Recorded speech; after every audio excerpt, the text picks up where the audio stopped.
tell me that if a man does not have a car, he's out of the running for dating? He shouldn't be dating? I know that that's a joke, right? Like, ladies, if a man does not have a car, are you really not going to look at him as a candidate to date? Curious. I don't understand what's hard to understand about that. Oh, the humanity. This gives me rage bait vibes. Like, I think he was expecting a certain response. But we'll see. Let's see what she has to say. Like, if a guy doesn't have a car and women don't want to date a guy that doesn't have a car, like, I don't understand what the problem here is with that.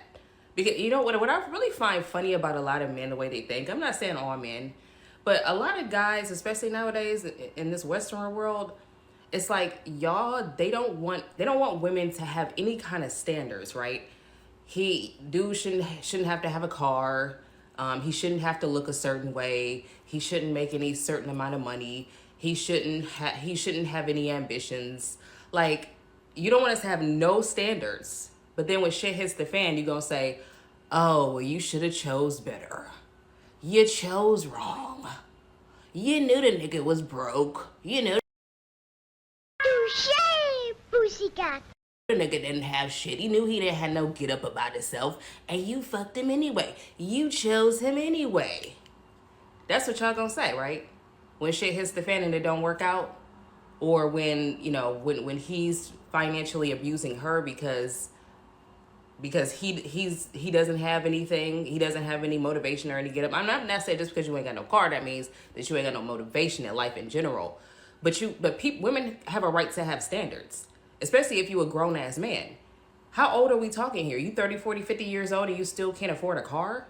And that's supposed to be like, we supposed to just be good with that? And let's stop making it seem like just basic shit like a car, a roof over your head is makes a woman a gold digger. Like, that's like the most flat, basic ass shit. Just have a fucking car, have a place. Like, just your most basic shit. You want to make it flip this into that makes a woman some type of gold digger. Like, I don't, like I said, what are you really trying to say? Because that's what it sounds like. Sounds like you're trying to say that she's asking for too much. Sounds like you're trying to say that makes her a gold digger because she wants to have a car. The bar really is in hell. So, at least with some of y'all.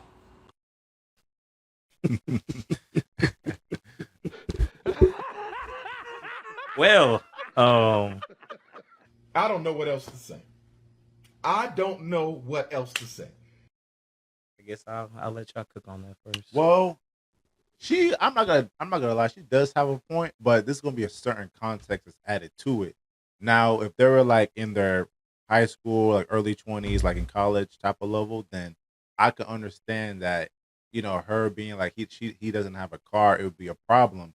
The only problem I can see that what she's referring to, if the man is like in his 30s, 40s, that type of environment where they're not in a place where you can just walk place to place like in New York, you wouldn't really necessarily need a car. But places like where we live at in Tennessee and other states, it's going to be required for you to have a car to go place to place.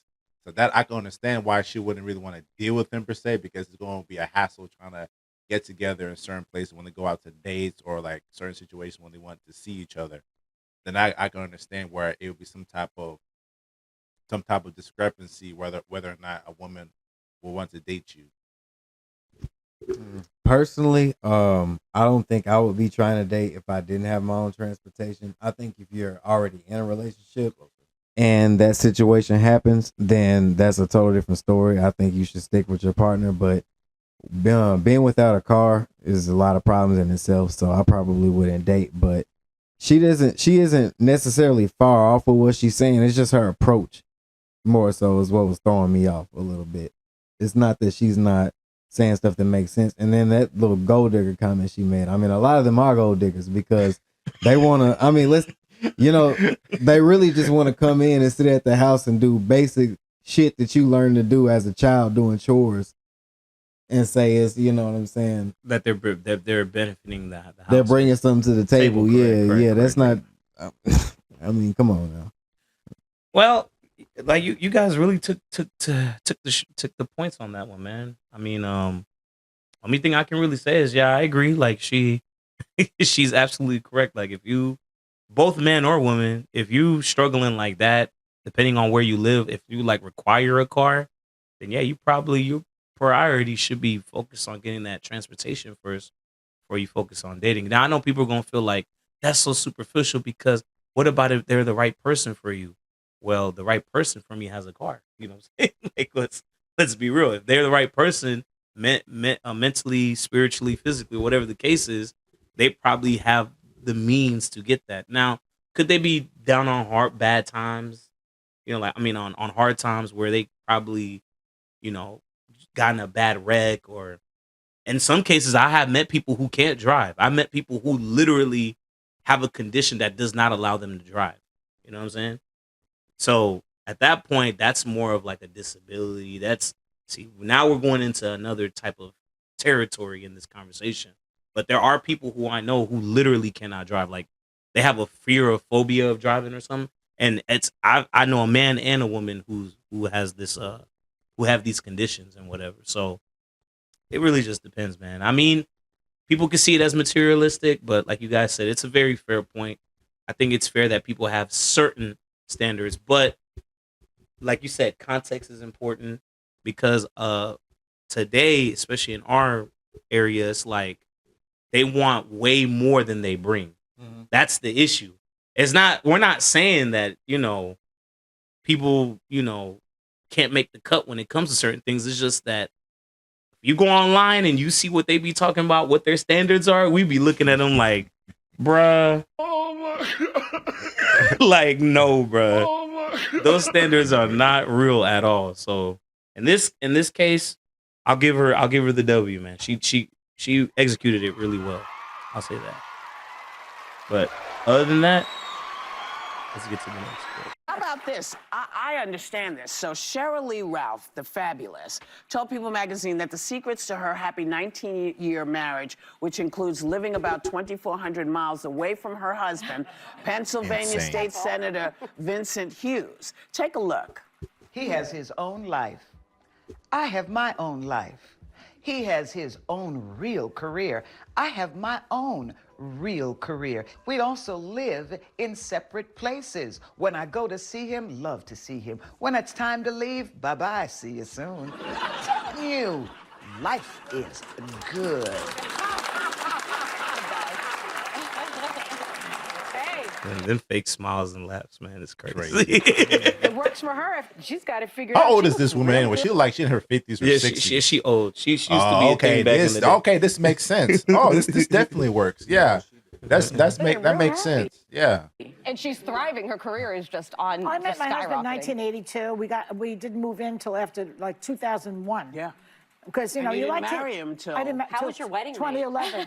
What wedding night? But I think it keeps the heat, you know, because once they move in, then you see the Invisalign retainers are around, and I get scared at night though. I need my husband to protect me at night from ghosts and whatnot. Those dang kids we made. Separate bathrooms would be good though. Separate bathrooms. Separate houses work separate just as well. continents are good too. I like that. I think, you know, I'm okay with it. We'll be it. They didn't look convincing. I'm sorry.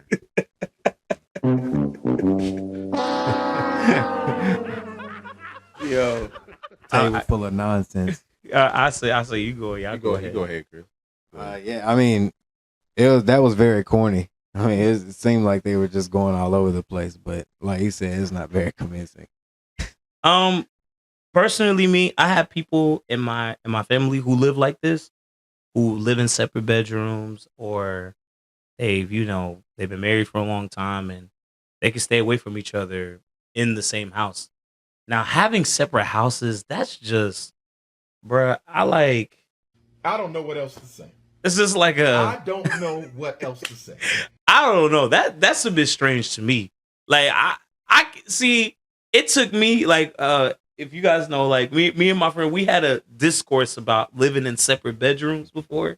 We went and talked to many people about would you get a second bedroom for your partner, or would you live in the same one? I was on the side that I would live in the same one with my partner. He was on the other side where it was like, no, I prefer that we both each have our own bedroom under certain contexts, right? It took me a while to accept that, like to accept and understand and reason with it, that it actually could work if you had 2 separate bedrooms, but separate houses is just, That's I don't know what to say about that. That's why are we married? Like at that point, we just cool. Like, you know what I'm saying? I don't see a reason to be married, but That's why I always go back to context, because by the time you're married, you should be in the same household. That's what Separate I- household is for the beginning dating stages. I you think know? what it is that probably they raised their kids already, so the kids Mhm. are probably already like at a certain age, so they feel like, hey, we no longer need to be all up under each other no more. Yeah, see her age group demographic, like she's like an older woman, and I'm like, well, technically, that's fair because they're already established, they already got their separate home, so it's like if they got married and they gotta be in a specific person's house, then if they didn't work out, then they're gonna have to someone has to take the house or the both of them have to sell it.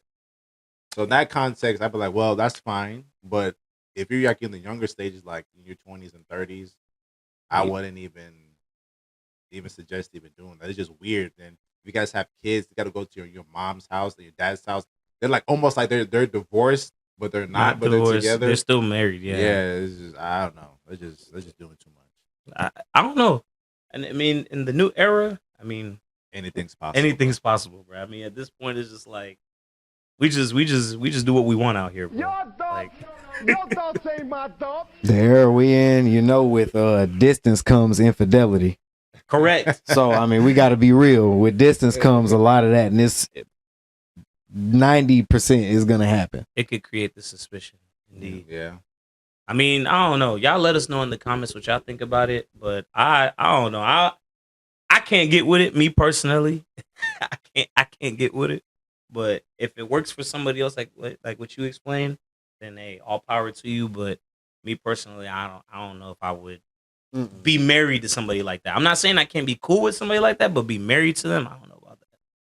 Because at this point, I just feel like the marriage just benefits you on a superficial level. It's just like a way to save face in the public. Y'all just married just on paper, just so everybody knows you at least have a partner or you're taken.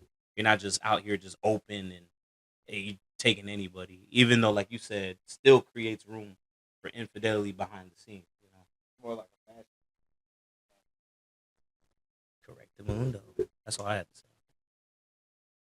Well, I guess if they like it, I love it. So with that being said, if you guys have anything you guys want to say about the video, please leave it in the comments section down below. And also, if you guys want to support us with the merch, we have a link in the description box down below as well. So once again, we appreciate you guys for watching this video. Like, comment, subscribe. Don't forget to hit the notification bell if you haven't already. If you guys have any recommendations or feedback, you hit us up on our social media or email down below. And we see you guys in the next video. Peace. Yep.